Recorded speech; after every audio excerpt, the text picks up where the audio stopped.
Quelles doivent être les priorités du président de la République Bassirou Diomaye Faye sur les plans économiques, social et politiques? Quelles peuvent être les configurations de l'espace public dans les prochaines semaines? Quelle rupture attendre des nouveaux dirigeants du pays? Pour parler de toutes ces questions, L'Air du Temps reçoit ce dimanche 31 mars 2024 Mamadou Thiam, expert en communication et en management par la qualité totale, ex-conseiller spécial à la présidence de la République, et Pape Sadio Thiam, analyste politique, enseignant-chercheur. L'Air du Temps, de 10h à 11h sur la 90.3, avec Alassane Samba Diop. Dimanche 31 mars 2024, bienvenue à l'Air du Temps, que nous avons donc Pape Sadio Thiam, qui est analyste politique et enseignant-chercheur, auteur du livre. L'un de ses derniers livres s'appelle La communication d'Ousmane Sonko, l'autre voix du Sénégal. Une autre voix pour le Sénégal. Une autre voix pour le Sénégal.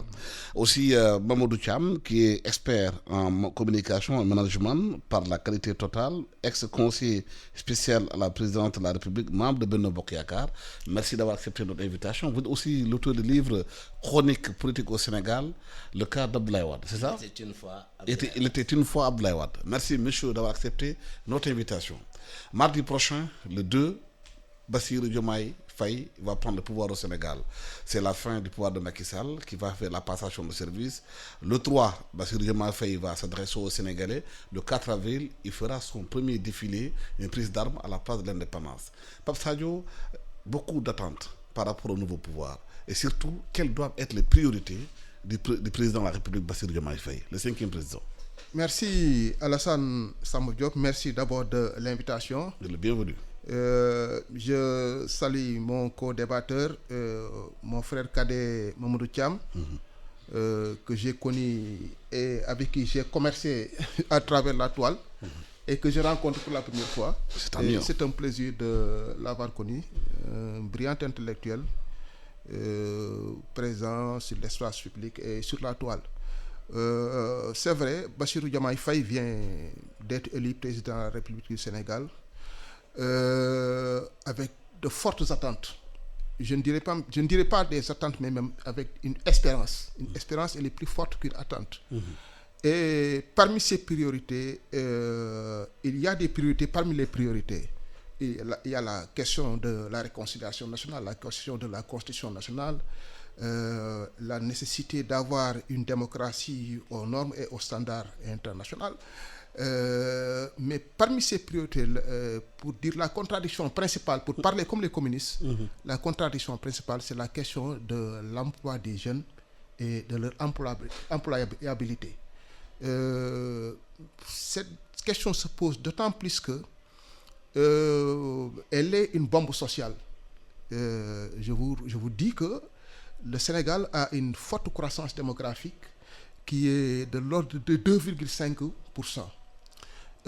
Ailleurs, cette force démographique, cette poussée exponentielle démographique est une opportunité.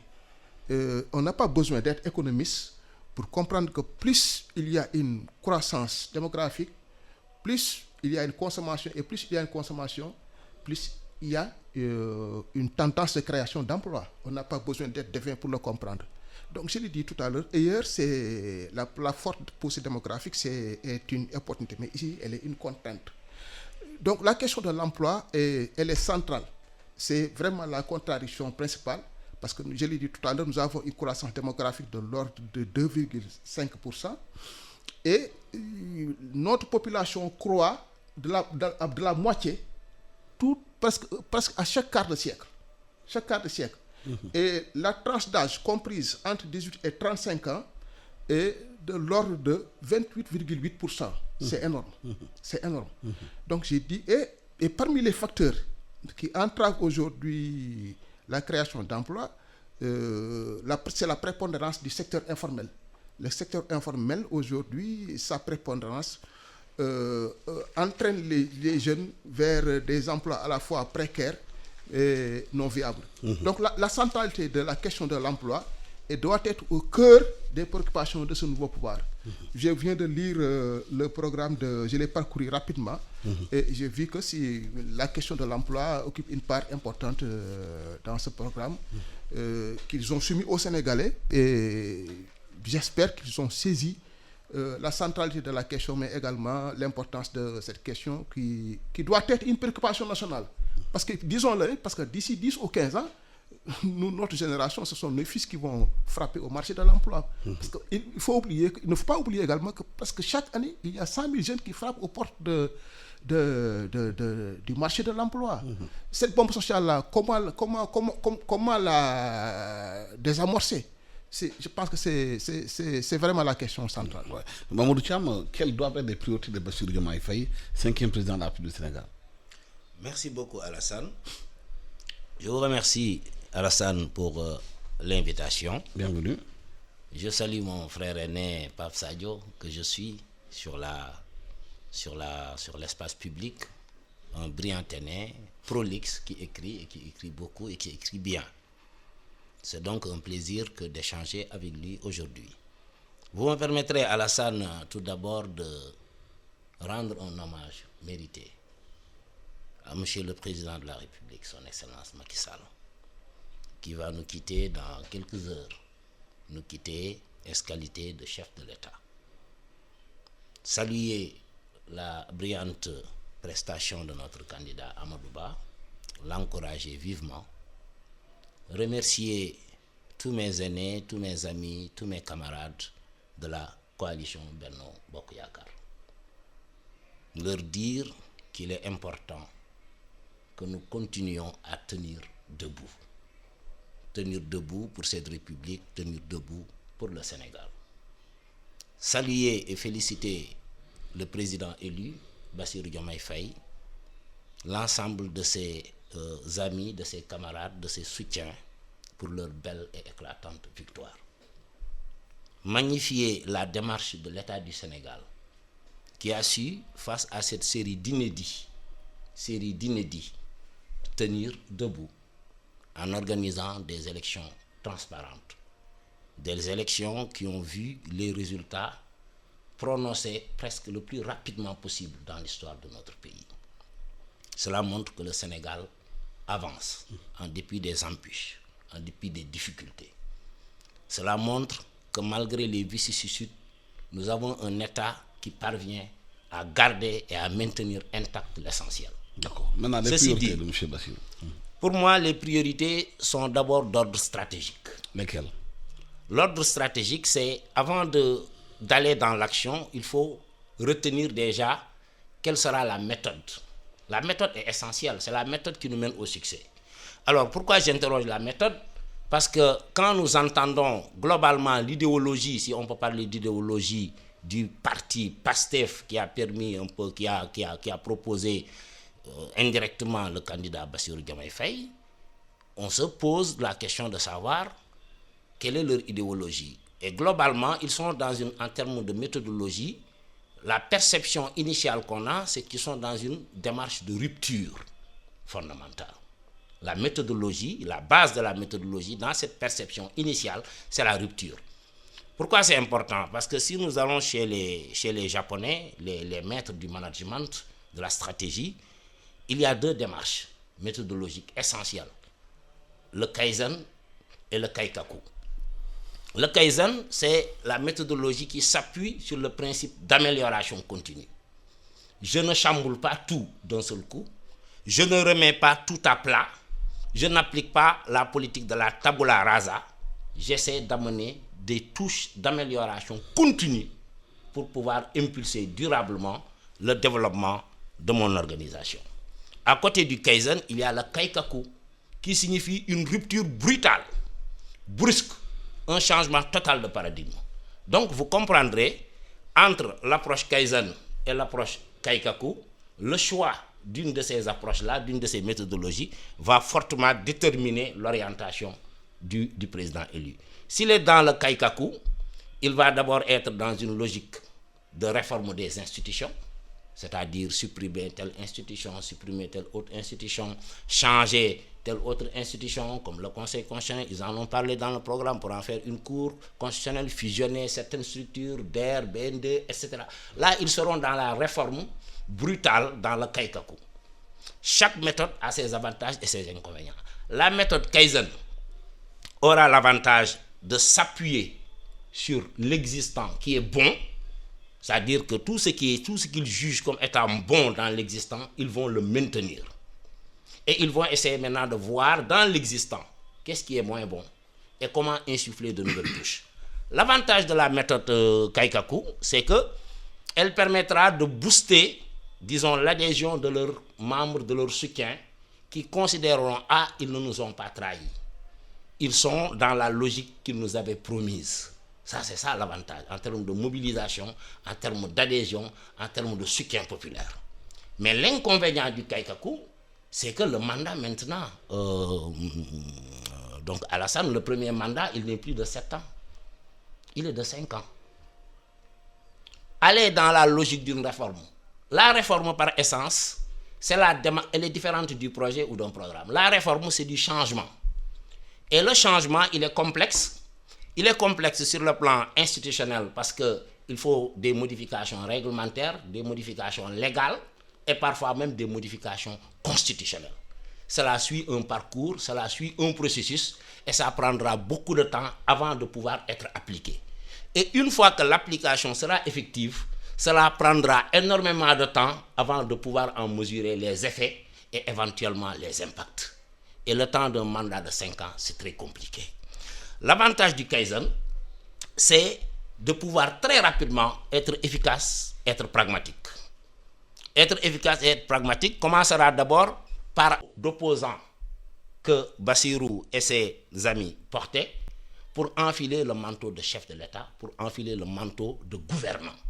Enfiler le manteau de gouvernant revient à mettre de côté toute logique populiste, à tenir un langage de vérité aux Sénégalaises et aux Sénégalais, à être dans le temps de l'action, à avoir une démarche très ciblée en disant que ça et ça et ça, nous considérons que c'est bon, ça et ça et ça, nous considérons qu'on peut apporter des améliorations. Oui, et pouvoir très rapidement... disait tantôt, l'urgence, la surpriorité, c'est l'emploi des jeunes. D'accord, mais moi j'aime les démarches méthodologiques organisées parce qu'on ne peut pas s'attaquer à l'emploi des jeunes si on ne définit pas au préalable quelle est la méthodologie, quelle est l'approche globale de gouvernance. Sinon, on va être dans ce qu'on appellerait des projets projectiles. Et ça a toujours poursuivi l'État du Sénégal, quels que soient les pouvoirs en place. On vient, on a beaucoup de volontarisme, on va faire beaucoup de choses, mais souvent on ne le fait pas de manière optimale. Donc pour moi, ce changement de régime-là, le point fort le plus essentiel, c'est d'asseoir leur démarche dans une méthodologie structurée, patiente, déroulée sur 5 ans. Mais ce que je leur recommanderais, c'est ce que j'appellerais le MRR, le M2R, c'est-à-dire le maintien, comme M, le R, le renforcement, et le troisième R, la réforme. Et d'ailleurs, Alassane, je termine, j'emprunte à mon ami, le brillant économiste Mamadou Dione, qui a fait une lecture très intelligente, très fouillée du programme de Bassirou Diomaye Faye. Et le premier constat qui a étonné, c'est que dans ce programme-là, la récurrence des mots réforme ou du champ lexical de la réforme est largement inférieure à la récurrence du mot renforcer. Donc quand on va renforcer quelque chose, ça veut dire que ce qui existe, il est déjà bon et on va le renforcer. Donc il y a un principe de réalisme, je pense, qui est en train de gagner nos nouveaux dirigeants et je les encourage à poursuivre dans ce réalisme-là pour être efficaces très tôt et pouvoir délivrer les Sénégalais. Oui, Pape Sadou Thiam, face à l'urgence et surtout à l'espoir des jeunes par rapport à l'emploi, on a vu des milliers de jeunes sortir, on a vu ce qui s'est passé avec le Nicaragua aujourd'hui, ceux qui vont au Nicaragua, ceux qui passent par les bateaux pour aller en Espagne, tellement de morts, et que ces jeunes attendent énormément, ils sont impatients. Est-ce que ce pouvoir a le temps de travailler pour satisfaire cette impatience? Je pense qu'il y a, c'est vrai, il y a l'urgence, je l'ai dit tout à l'heure, il y a beaucoup de priorités et parmi ces priorités, il faudrait quand même qu'on soit conséquent. Être conséquent, c'est de travailler de manière assez méthodologique, de cibler des secteurs qui ne peuvent plus attendre. C'est vrai, comme l'a dit mon frère Mamadou Thiam, le mandat n'est plus de 7 ans, il est de 5 ans. Donc le temps qui est imparti à ces nouvelles autorités n'est pas est assez court pour leur permettre de réaliser tous les changements qu'ils envisagent de faire. C'est extrêmement court. Mais on ne peut pas construire un pays en travaillant de manière désordonnée. C'est-à-dire qu'il faut cibler des secteurs porteurs, il faut cibler des secteurs prioritaires. Et aujourd'hui, la priorité pour le Sénégalais moyen, c'est de pouvoir travailler, de pouvoir se soigner, mais également de pouvoir circuler librement. Je pense que ce sont des priorités à partir desquelles tout Sénégalais aspire. Et il y a la question du coût de la vie. La question le Sénégalais constate qu'aujourd'hui, que Dakar est même plus cher que Paris. Si, par exemple, on travaille sur l'agriculture, par exemple, si on fait une agriculture de transformation, on va régler de manière drastique le coût de la vie. On va baisser de manière drastique le coût de la vie. Peut-être je dirais que je ne suis pas de Pastef, je ne suis pas de Pastef. Je suis un sympathisant de Pastef pour défendre le programme. Je suis présent dans ce studio à titre d'intellectuel. Donc, il me sera extrêmement difficile de défendre le programme de Pastef. Mais ce que je pense aujourd'hui... C'est les priorités de Sénégal de façon globale. Ce que je pense aujourd'hui, les priorités, et la meilleure des priorités, c'est la question de l'emploi, qui est une centralité. Une question qui, si elle n'est pas réglée, sera une bombe sociale et on va retourner aujourd'hui à faire les mêmes choses. Mais comment concilier l'urgence? Nous avons connu dans le passé, ce n'est pas faute d'avoir essayé. Oui. Nous avons connu dans le passé la DIR avec Abdou Diouf, qui est la direction de l'insertion, la réinsertion et de l'emploi, la DIR. Abdoulaye Wade est venu avec sa stratégie de croissance accélérée. Le président Macky Sall, à travers d'abord la SNDE, ensuite le Yonou Yokouté et le PSE, qui, à travers la transformation structurelle de l'économie, nous promettait presque 50 000 emplois par an.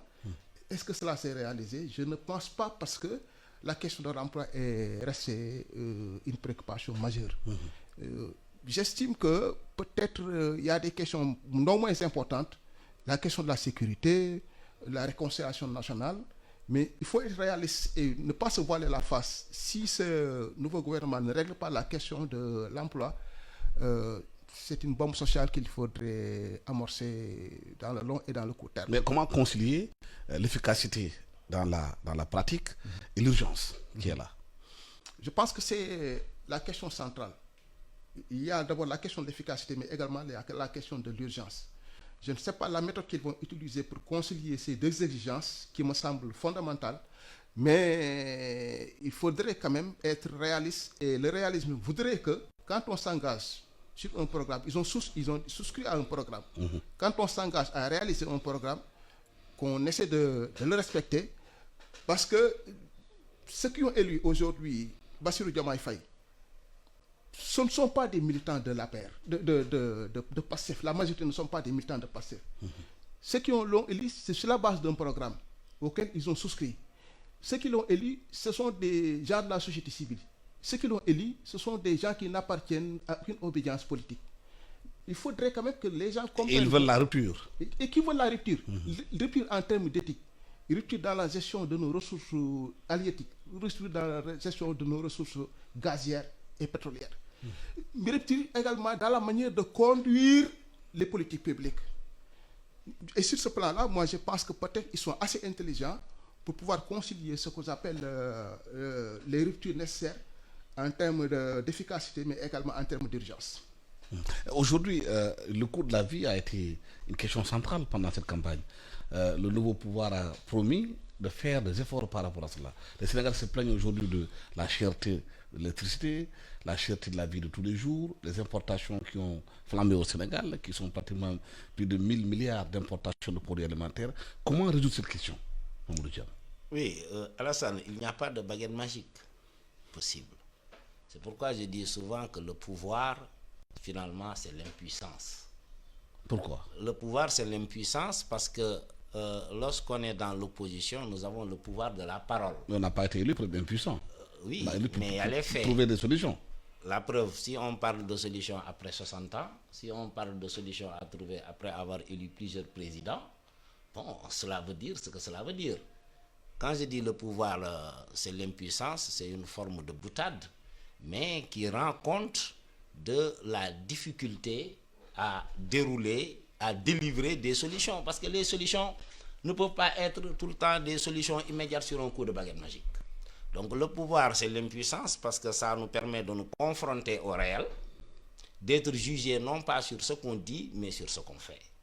Et dans ce sens, le pouvoir, c'est l'impuissance et l'opposition, c'est le pouvoir de la parole, c'est le pouvoir, disons, de la volonté, de l'ambition. C'est pourquoi je disais que la première rupture que le président élu et les nouvelles autorités qui l'accompagneront devraient impulser, c'est de changer de paradigme en tenant, dans la mesure du possible, un langage de vérité aux Sénégalais. Quand on parle de l'emploi, Alassane, l'emploi, personne ne peut créer des centaines de milliers d'emplois sur du volontarisme. L'emploi n'est pas un moyen, c'est une conséquence.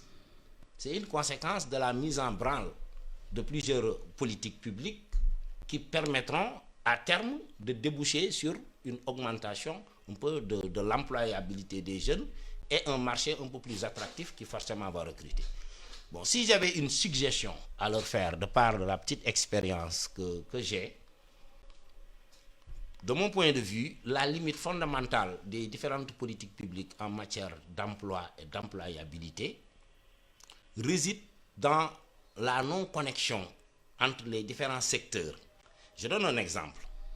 Si vous créez une entreprise aujourd'hui, vous voulez recruter des techniciens ou des ouvriers spécialisés, vous vous rapprochez du ministère en charge de l'insertion. Mais vous n'avez pas une base de données accessible de personnes déjà formées, compétentes, sur laquelle vous pouvez vous appuyer. Il n'y a pas une interconnexion entre l'emploi, la formation professionnelle, les structures de financement et les autres structures de mise en œuvre. On forme des techniciens agricoles, on finance des agriculteurs, mais quid de la connexion? On forme des techniciens, mais on va financer des personnes qui n'ont pas reçu de formation dans le même domaine. Donc il faut une interconnexion des différents acteurs. Il faut en fait en matière d'emploi ce qu'on appelle en management de qualité une approche processus. Fédérer l'ensemble des acteurs qui interviennent sur la même chaîne de valeur et pouvoir optimiser ce que nous faisons. Parce qu'aujourd'hui, j'aurais bien aimé qu'on me dise, par exemple, pour la DER, je prends un exemple, quel est le taux d'absorption juste après la formation et l'emploi, le taux d'absorption, d'insertion facilité par la DER, c'est-à-dire au niveau des personnes que nous avons formées. Donc, il y a une intelligence à mettre en œuvre entre les différentes structures. Au lieu de penser forcément à supprimer, mais il faudrait voir comment mieux faire travailler ces structures-là autour d'objectifs. Avoir des données d'entrée et avoir des données de sortie. Mais nous avons l'impression que les différents acteurs, les différentes parties prenantes qui sont concernés par l'emploi, chacun travaille en vase clos. Moi, je crois que c'est ce cloisonnement-là qu'il faudrait casser, travailler ensemble, impulser ensemble, avoir les mêmes objectifs et juger sur pièce. Mais tant que nous démultiplierons les structures en charge de l'emploi et tant que nous ne considérerons pas que l'emploi c'est une conséquence naturelle de la mise en branle réussie d'autres politiques, si on optimise l'agriculture, si on optimise la formation, et là je dois reconnaître que l'État du Sénégal a lancé une très belle réforme, mais qui demande du temps pour aboutir, c'est, disons, en fait, l'alignement de l'enseignement et de la formation sur les besoins de l'économie. C'est-à-dire que tant que nous n'avons pas des jeunes qui sont formés dans des domaines de compétences dont notre économie actuelle a besoin, mais ces jeunes-là auront du mal à trouver un emploi. Donc, il faut poursuivre dans ce sens d'une adéquation optimale entre l'emploi, entre la formation et l'enseignement avec les besoins réels de l'économie. Si nous le faisons, naturellement, l'employabilité va s'améliorer et ceux qui trouveront un emploi pourront s'épanouir un peu plus facilement. L'État ne peut pas tout faire. On ne peut pas faire croire aux Sénégalais qu'en matière d'emploi, l'État peut tout faire. Mais l'État a la responsabilité, effectivement, de créer les conditions optimales pour justement favoriser la création d'emplois pour les Sénégalais. Je rappelle que vous suivez L'Air du Temps, qui reçoit aujourd'hui Mamadou Thiam, expert en communication et management, et Pape Sadio Thiam, analyste politique, enseignant-chercheur. Pape Sadio. Je voudrais peut-être rebondir sur cette question du rôle et de la centralité de l'État. Absolument, il a parfaitement raison. L'État ne peut pas tout faire. D'autres théoriciens disent que l'État peut tout faire, que c'est à l'État de créer les emplois. Parce qu'ils disent que dans les pays où tout est achevé, tout est normal, dans des pays développés où on a atteint un certain niveau de développement, l'État peut se désengager. Mais dans nos pays, l'État doit tout prendre en charge. Je pense que créer des emplois. Dans l'état actuel où nous sommes, et si on tient compte de la structure de notre économie, ce que nous avons besoin aujourd'hui, c'est un État pro, c'est-à-dire un État programmateur et régulateur, mais également organisateur. On nous fait souvent croire que c'est le secteur privé national qui crée de l'emploi. C'est vrai, cette assertion-là, elle est valable dans des pays où le secteur privé joue son rôle. Or, nous avons chez nous un secteur privé embryonnaire. Un secteur privé embryonnaire dont la participation au PIB est quasiment nulle. Interroger aujourd'hui les statistiques pour voir en termes de création d'emplois, le rôle du secteur privé national, c'est quasiment presque 1,05%. Et ça, c'est quasiment nul. C'est parce que nous avons un secteur privé embryonnaire. Donc, je l'ai dit tout à l'heure, il nous faut un État organisateur, régulateur, mais également un État stratège, mais également un État marchand qui s'implique dans l'activité marchande. Parce que si on le voit de manière, sur le plan historique, nous n'avons pas une bourgeoisie nationale. Nous n'avons pas une bourgeoisie nationale. Ce qui tient de bourgeoisie nationale aujourd'hui, c'était presque les Ndiouga Kébé, c'était les Djili Mbaye. Mais cette bourgeoisie-là n'a pas créé les conditions d'une économie qui pouvaient nous permettre de nous industrialiser. Parce que l'économie, elle est d'abord industrielle. Si on n'a pas d'industrie, si on n'a pas des industries de transformation, on va rester à l'état actuel. On risque de faire du surplace. Donc, ce qui est lié de bourgeoisie nationale n'a pas su créer des industries de transformation. Ils ont beaucoup plus investi dans l'immobilier, dans des hôtels. Et aujourd'hui, si vous allez par exemple dans des pays comme la France, c'est la bourgeoisie nationale qui a impulsé le développement, qui a beaucoup accumulé. Et ils avaient tellement accumulé cette bourgeoisie qu'ils ont senti la nécessité d'accompagner cette accumulation par la création d'instituts de formation, d'où la naissance d'écoles de formation comme Télécom Paris, Point et Chaussée, parce qu'ils avaient besoin de... Oui, mais parce que là-bas, l'État accompagne, met son argent, accompagne les hommes d'affaires, les encadres, met de l'argent pour les permettre de travailler. C'est pour ça que j'ai dit qu'il faut un État qui s'investit dans l'activité marchande. On nous fait croire à des assertions qui ne tiennent pas la route. C'est le secteur privé qui crée de l'emploi. Mais un secteur privé qui crée de l'emploi, mais c'est un secteur privé qui est fort, qui n'est pas écrasé par le capital international. Aujourd'hui, notre secteur privé est privé de marché parce qu'il y a le capital international qui est là, qui en prive. Oui, à Mamadou, cette question a été l'une des faiblesses de nos États, où nos secteurs privés ne sont pas accompagnés de façon optimale, comme vous le dites. Ensuite, il n'y a pas de banque sénégalaise qui accompagne les privés sénégalais. Ce qu'on a vu, par exemple, par le Maroc, le secteur privé marocain est accompagné par des banques marocaines. Les Chinois, quand ils viennent au Sénégal, ils sont accompagnés par des banques chinoises. Les Turcs sont accompagnés par des banques turques qui financent. Quand l'État met en place son marché, ils donnent l'argent. Mais ici, nos hommes d'affaires ont ce problème-là. Je crois que c'est pour prendre en charge ces aspects-là que, par exemple, la BNDE et le FONGIP ont été mis en place. Oui, ils font le garantie pour pouvoir, et moi j'ai vu des entreprises et des entrepreneurs sénégalais qui ont été accompagnés par ces structures-là. Maintenant, il y a une masse critique de besoins qui ne peut pas être absorbée par les instruments mis en place. Et je rappelle que l'appui de l'État est multiforme.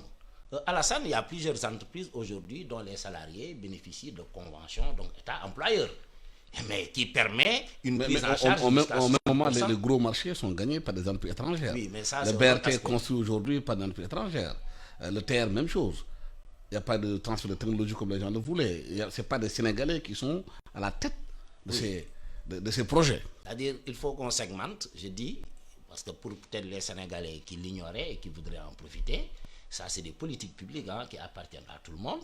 Il y a beaucoup d'entreprises qui bénéficient de conventions État-employeur, qui permet à l'entreprise qui s'active dans certains secteurs de recruter de manière formalisée des Sénégalais et de voir l'État prendre en charge jusqu'à 60% du salaire. Donc il y a plusieurs modalités. Il y a le fonds de garantie, il y a l'investissement, le fonds GIP, il y a la BNDE, il y a la DER. Il y a des instruments quand même qui sont mis en place. Mais le problème fondamental, c'est qu'il n'y a pas une adéquation entre les besoins qu'on trouve sur le terrain et, disons, la masse critique de la réponse qui est apportée. Mais il y a des éléments embryonnaires qui existent, peut-être qu'il faut les améliorer. Et un autre exemple, Alassane. Mais quand on parle d'industrialisation, le premier rôle d'abord que l'État doit jouer, c'est de créer les conditions de compétitivité sur notre territoire des entreprises qui seraient créées. Si je mets en place une industrie au Sénégal, alors je n'ai pas accès à l'électricité, ou je me retrouve avec un coût de l'électricité exorbitant, je n'ai pas accès à l'eau, ou je me retrouve avec un coût de l'eau exorbitant, mais forcément, in fine, le produit que je vais produire ne va pas être compétitif. Mais justement, parce qu'il va être très très cher. La question de l'électricité est fondamentale parce que c'est le coût de l'électricité qui permet aux gens de créer des entreprises. Tout à fait. Au Sénégal, les gens trouvent que l'électricité est encore trop chère. Bien Au sûr. moment où la Sénélec est en capacité même excédentaire, que la Sénélec puisse aujourd'hui donner du courant à la Gambie, où la Gambie doit aujourd'hui à la Sénélec 12 milliards de francs CFA, où la Sénélec aujourd'hui a aussi des propositions de la Guinée-Conakry qui demande 200 mégawatts, il y a un problème. Pourquoi on ne diminue pas le coût de l'électricité au Sénégal? Je pense que pour l'électricité, nous devons convenir qu'il y a eu un cycle très très vertueux, très très positif. Parce que Alassane, il y a 10 ans, 12 ans, 13 ans, c'est-à-dire on ne voyait même pas l'électricité. Pourquoi on ne baisse pas maintenant qu'on en a? Pour la paix. On a commencé. Parce que si vous regardez le référentiel des politiques publiques entre 2014 et maintenant, c'est le PSE. Et dans ce PSE-là, il avait été considéré que pour impulser le développement, la marche du Sénégal vers l'émergence, il fallait régler des préalables. Les préalables, et parmi ces préalables-là, il y avait la problématique de l'électricité. Parce que les décideurs avaient considéré que tant que nous ne réglons pas certains préalables, c'est-à-dire lorsqu'une entreprise sénégalaise est obligée d'acheter un groupe électrogène pour produire, elle ne sera pas compétitive. Donc on a réglé la problématique de la disponibilité de l'électricité. Pourquoi on ne la baisse pas? Après, c'est des étapes. On règle la problématique de la disponibilité de l'électricité et ensuite on s'inscrit dans un cycle de stabilisation d'abord pour éviter en fait un retour en arrière et enfin on va s'inscrire forcément dans une démarche d'optimisation. Et je pense, et c'est bien planifié, si vous regardez aujourd'hui des investissements prioritaires en matière d'électricité ont été orientés vers le gaz to power. Aujourd'hui, la plupart des centrales qui produisent de l'électricité peuvent le faire avec du fuel, mais peuvent le faire avec du gaz. Donc, saluer cette capacité d'anticipation de nos décideurs qui fera que demain, à partir de 2024-2025, avec le gaz que nous allons produire ici, avec la capacité de nos centrales qui sont des centrales hybrides, nous allons pouvoir produire de l'électricité avec notre propre gaz et forcément faire chuter considérablement le coût de l'électricité. Gérer un État, c'est un processus cohérent, continu. On ne peut pas verser dans le populisme. Absolument. Il faut savoir... la question économique, elle est importante. Je pense qu'on aura d'autres émissions pour revenir plus en profondeur sur cette question. Mais je voudrais qu'on aborde aussi... Oui, allez-y, très bien. La question de l'accès à l'électricité, c'est vrai, c'est une question qui a été réglée. Mais ce qui plombe les efforts de notre secteur privé, de nos entreprises, ce sont les facteurs de production qui sont excessivement chers. À quoi sert-il d'avoir accès à l'électricité si les facteurs de production sont excessivement chers, ce qui fait que nos entreprises ne sont pas compétitives au plan national. Je pense qu'il faudrait réfléchir sur ces questions-là qui concernent aujourd'hui les facteurs de production. Les facteurs de production font qu'aujourd'hui, nous ne sommes pas compétitifs au plan interne ou au plan international. Et aujourd'hui, un Chinois qui vient au Sénégal, il est compétitif parce qu'il a la possibilité de fabriquer chez lui un produit à partir de facteurs de production moins chers, ce qui fait qu'il va à un prix bas, un prix comprimé, et qui lui permet d'être compétitif sur notre marché national. Oui. Donc je pense que la question de l'accessibilité de l'électricité, elle est importante, mais les facteurs de production sont excessivement chers et ce qui fait que nous ne sommes pas assez compétitifs. Il y a la question de la réconciliation nationale, on en a parlé, c'est une question importante. On a vu ce qui s'est passé depuis le mars 2021, les fractures qu'on a dans la société sénégalaise, sur Internet, les réseaux sociaux, ce qu'on a dit. Bassirou Diomaye Faye, le nouveau président, a dit dans son discours que la réconciliation nationale fait partie de ses priorités. Moi, je fais partie des Sénégalais qui sont extrêmement optimistes. Et on parle de réconciliation nationale. Moi, je pense qu'il n'y a pas de rupture d'équilibre. Il n'y a pas de rupture d'équilibre au plan national pour qu'on puisse parler de réconciliation nationale. C'est vrai, une vie politique, une vie nationale est rythmée aujourd'hui, elle est des fois rythmée de tumulte. Mais les Sénégalais ont montré qu'ils savent faire preuve d'intelligence, ils savent faire preuve d'anticipation, ils savent faire preuve de patriotisme lorsque des questions qui sont d'enjeu national se posent. Récemment, mais il y a presque 3 ans ou 4 ans, vous pouvez imaginer Ousmane Sonko qui sera au Palais de la République accompagné de Bassirou Diomaye Faye. Cette image qui a fait le tour du monde a montré que nous avons un grand pays. Nous avons quand même peut-être une démocratie qui mérite d'être, qu'on doit parfaire. Mais le jeune Sénégalais a parlé. Donc parler de réconciliation nationale, pour moi, ce n'est pas opportun parce qu'il n'y a pas de rupture d'équilibre. Par contre, ce qu'il faudrait réaliser, c'est un pacte de stabilité nationale. Les nouvelles autorités qui sont arrivées au pouvoir doivent faire, autant la question de l'emploi est une priorité, mais la question d'un pacte de stabilité nationale est aussi une priorité. Et sur ce plan-là, il faudrait prendre en compte la nécessité, c'est-à-dire la synergie, une synergie opératoire pour signer un pacte de stabilité entre les partenaires sociaux, c'est-à-dire les syndicats, la société civile, les partis politiques, pour qu'on puisse dire que où notre pays doit aller d'ici 4 ans ou d'ici 5 ans. Qu'est-ce que nous devons faire pour stabiliser ce pays? Qu'est-ce que nous devons faire pour retrouver une paix sociale, pour qu'on puisse travailler dans les meilleures conditions possibles pour réaliser d'ici 4 ans ou 5 ans un taux de croissance respectable. Et aujourd'hui, pour réaliser ce pacte de stabilité nationale, il faut qu'on se mette autour d'une table. En Malaisie, quelqu'un comme Mahathir l'a réalisé. Mahathir, lorsqu'il est venu au pouvoir, il a convié les syndicats, les partis politiques, les chefs religieux traditionnels autour d'une table pour le demander, pour le dire, écoutez, nous avons besoin de paix dans ce pays-là. D'ici 5 ans ou 10 ans, on doit travailler à mettre en place des structures économiques, une structure sociale qui puisse nous permettre de réaliser une croissance respectable. Mais les syndicats l'ont suivi dans ce projet de pacte de stabilité nationale. Je pense qu'il faudrait faire intervenir le génie sénégalais, et il l'a dit tout à l'heure, Bassirou Diomaye Faye doit se mettre dans la peau d'un président de la République et non d'un chef de parti. Heureusement, il a compris la nécessité de se mettre au service des Sénégalais, parce que le problème que nous avions ici au Sénégal, c'était un dédoublement fonctionnel. Et ce dédoublement fonctionnel-là, président de la République, chef de parti, donc était un mélange de genres qui ne nous permettait pas d'avoir quand même un chef d'État au-dessus des institutions, mais également au-dessus des partis. La question de la réconciliation nationale, même si Pape Sadio parle de pacte, le nouveau président a parlé lui, de réconciliation nationale. Peut-être qu'il a perçu quelque part qu'il y a des fissures dans le tissu social, parce qu'on a trouvé des familles où des parents ne se parlent plus à cause de la politique. Je suis membre de l'APR, je suis membre de PASTEF, on ne se parle plus parce qu'on ne s'entend pas sur ce qu'on dit dans les familles. Tout à fait. C'est pas aussi anodin que ça. Hein? Je pense qu'Alassane, le président, si le président élu a jugé, lorsqu'il a prononcé ses premiers mots, de parler de réconciliation nationale, c'est bien parce qu'il sait de ce dont il parle. Donc permettez-moi d'abord de saluer un peu sa hauteur d'esprit. Sa hauteur d'esprit parce que certains Sénégalais peut-être pouvaient s'attendre à ce qu'on ait un président va-t-en-guerre. Un président qui est dans une logique de surenchère.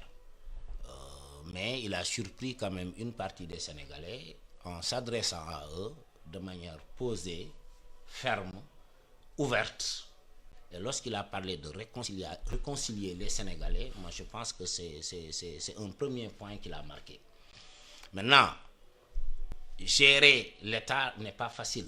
C'est-à-dire que le président peut avoir une posture de réconciliation, d'unir les Sénégalais, d'inscrire son action d'une manière non clivante, sans tenir en compte des extrémismes de tous bords. Mais c'est à la pratique politique, c'est dans la gestion au quotidien que l'on verra si ces extrémismes-là vont, quel que soit leur côté, hein, il y a des extrémismes dans notre camp, il y a des extrémistes dans l'autre camp, on va voir si les extrémismes vont abdiquer ou si c'est finalement le président qui va abdiquer. Donc, pour tout cela, je pense que les 100 premiers jours d'exercice du pouvoir, la formation du gouvernement, les premières décisions symboliques et concrètes nous permettront de voir, de juger sur pièce. Oui. Avec la victoire de la coalition Diomaye qui vient au pouvoir, quelles peuvent être aujourd'hui les nouvelles configurations politiques au Sénégal? Aujourd'hui, certains posent la question d'Ousmane Sonko. Quelle est sa place dans l'exécutif? Avant d'aborder cette question, je voulais juste dire que parmi les priorités de notre pays, et ça me tient au cœur, il y a la question de la dépolitisation de la vie nationale. Mais vous savez, Alassane, tant qu'on n'aura pas dépolitisé la vie nationale, on va connaître toujours ces tumultes-là. Il y a la nécessité de dépolitiser la vie nationale pour favoriser la naissance d'un citoyen, à même de comprendre que la politique n'est pas le seul moyen de réussir dans la vie. Et cette question, elle est centrale. Pour répondre à votre question, moi je dirais que l'une des priorités de Bassirou Diomaye Faye, peut-être on a dit tout à l'heure, certains ont dit que le rôle que Ousmane Sonko pourrait jouer dans le nouvel attelage gouvernemental, je ne suis pas dans le secret des dieux, moi, mais quand même, j'aurais préféré que Ousmane Sonko, qui est quand même un leader, quoi qu'on puisse dire, un leader national qui a peut-être une expérience dans l'administration sénégalaise, puisse s'investir, puisse apporter sa plus-value dans la conduite des affaires du pays. Certains disent également qu'il devrait se consacrer aux activités du parti, se construire une stature de leader qui a une dimension internationale, en voyageant, en faisant des conférences, en écrivant des livres, soit. Mais ce qui est attendu, ce que les Sénégalais souhaitent, c'est qu'ils se mettent au travail, mais également que Ousmane Sonko puisse apporter sa plus-value. Et je pense que ce serait quand même salutaire que d'ici 4 ans ou 5 ans, qu'on puisse se mettre sur table pour se dire que peut-être on avait souscrit à un programme, on avait souscrit à des engagements, le Sénégal est à tel point, pour qu'on puisse quand même juger sur pièce ce que ce nouveau pouvoir a fait, ce que le pouvoir a réalisé en termes d'infrastructures, en termes de création d'emplois, mais également en termes de pacte de stabilité. Quelle pourrait être la place d'Ousmane Sonko dans le nouvel attelage gouvernemental ou dans l'exécutif, le nouvel exécutif? Oui, la configuration, disons, des personnes ou des personnalités politiques du pouvoir qui va être installée bientôt, fait partie aussi de cette belle série d'inédits. Donc, c'est une première pour le Sénégal de voir un président élu accompagné par une mouvance politique et qui verrait le leader de cette mouvance jouer forcément sur le plan institutionnel, être un second, du second. Ça aussi, c'est quelque chose d'inédit et je pense que seule l'observation pourra nous permettre d'apprécier. Mais comme disait mon frère Sadio, moi j'ai foi au génie sénégalais. Il est juste important de savoir que la dimension politique diffère fondamentalement de la dimension institutionnelle.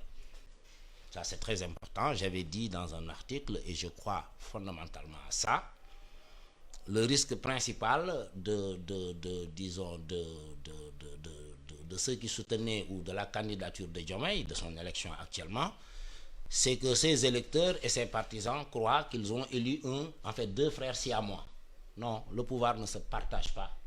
Le pouvoir peut se déléguer, mais le pouvoir ne se partage pas. Le président de la République est la seule institution à incarnation humaine variable. L'institution, ce n'est pas la présidence. La présidence, c'est l'organisation. L'institution, c'est le président de la République. Et on dit, monsieur le président de la République.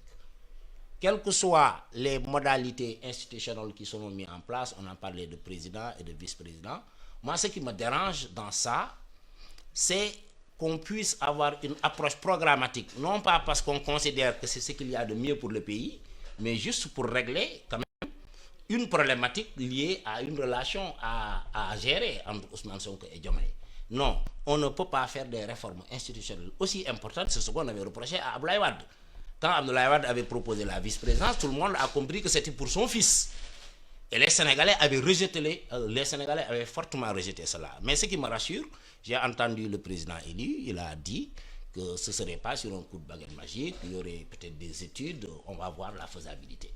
Mais là, il leur appartient à eux qui sont élus, qui ont gagné, qui ont la légitimité de prendre les décisions.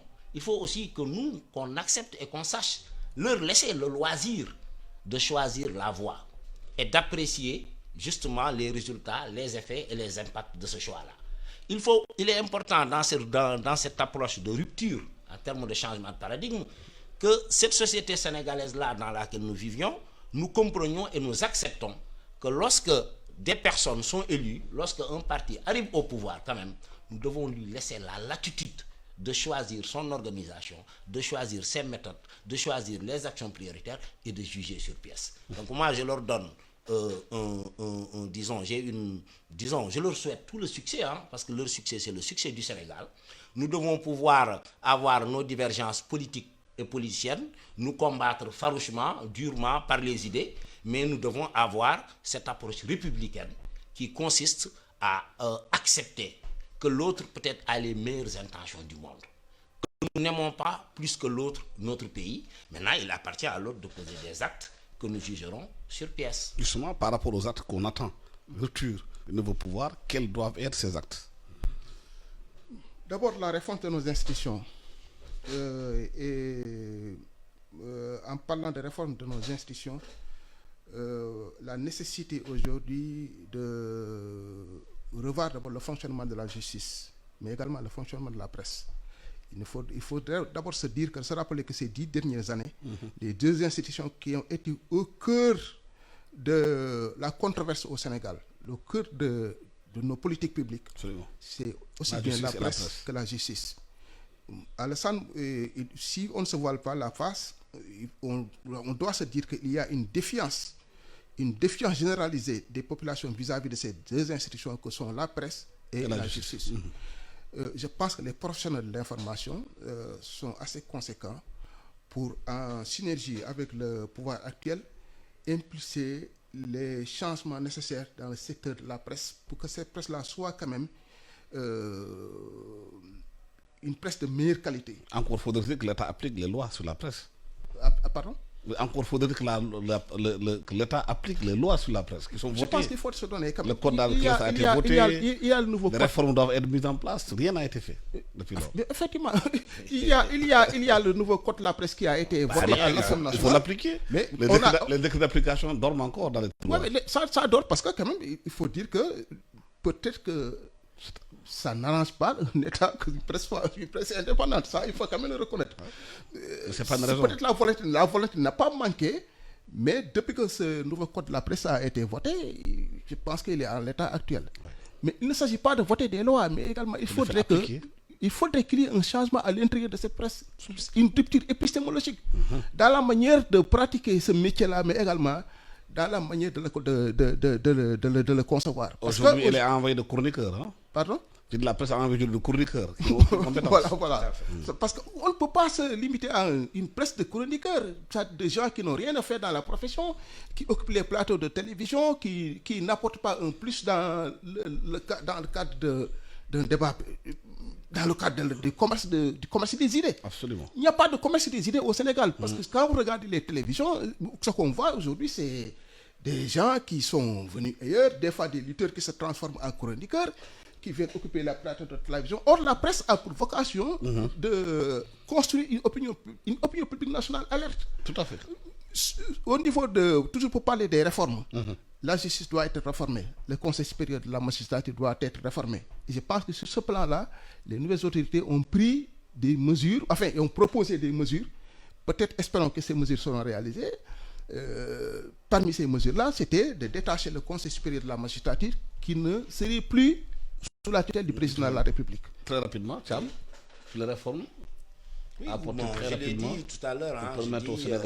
Pour moi, le plus important, c'est de ne pas être enfermé dans le besoin de réformer pour réformer. Parce que les réformes sont longues. Peut-être laisser le soin aux nouveaux gouvernants, peut-être choisir quand même 2 ou 3 réformes qu'ils jugeraient les plus importants et avoir le temps de les mettre en œuvre. Mais s'ils cèdent aux symptômes de la réformite, on risque d'avoir plusieurs réformes qui dormiront sur les tiroirs, ou bien sinon la machine sera tellement lourde entre la nécessité de réformer, de changer, qui prendra du temps, qui peut-être pourrait nous faire oublier l'urgence. Et je rappelle que ce sont ces 2 erreurs-là que les 2 derniers régimes ont commis. si vous vous rappelez, Abdoulaye Wade, quand il est venu, on a diabolisé le Parti socialiste, on a voulu tout changer d'un seul coup, on a changé la constitution, etc. Et on a perdu. Abdoulaye Wade n'a commencé à travailler réellement qu'à partir de 2006. Avec le président Macky Sall, si vous voyez, le plan Sénégal émergent n'a été mis en orbite qu'à partir de 2014. Parce que les 2 premières années, c'est vrai, on adressait les urgences, mais en même temps, il y avait cette forme de réformite, on voulait changer la CREI, etc. Et on a perdu beaucoup de temps. Voilà. Donc, il faut savoir, l'un n'empêche pas l'autre, mais il faut savoir structurer, prioriser, et puis parmi les priorités, choisir peut-être 1 ou 2 aspects les plus importants et les mettre en œuvre. Voilà, le temps que nous est imparti est terminé, il est déjà 11h. Merci infiniment à mes invités, Mamadou Thiam, expert en communication et en management, par la qualité totale, ex-conseiller spécial à la présidence de la République et membre de Benno Bokk Yakaar, Pape Sadio Thiam, analyste politique, enseignant-chercheur. À la technique, Amadissi, micro Alassane Samba Diop. Excellent dimanche à tous.